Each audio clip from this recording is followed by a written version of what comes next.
की तबीयत खराब हो गई है। बाबा ने मुझे ऑफिस में बुलाकर जो मुंह में आया सब कह दिया। उसके बाद मेरी बीवी से लड़ाई हो गई, तो मुश्किल में कौन हुआ? तो फिर तलाक दे दो।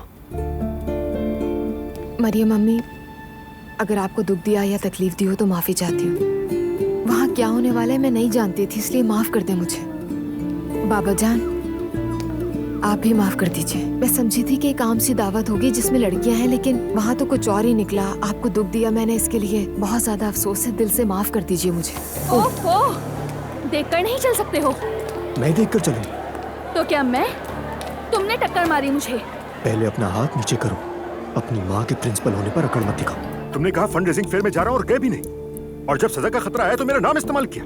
और मुझे देखो, मैं भी तुम्हारी बात मान के कितने लोगों के सामने शर्मिंदा हो गया। वो लोग हमें पसंद नहीं करते, मुझे यकीन हो गया है। अब क्या हो गया अलिफ? आपको सुनकर यकीन नहीं होगा कि 12 पर्दे आए हैं। कहते हैं कि मरियम साहिबा ने कहा है कि ये 12 के 12 पर्दे मेहमानों के बीच में लगा दिए जाए। क्या मतलब?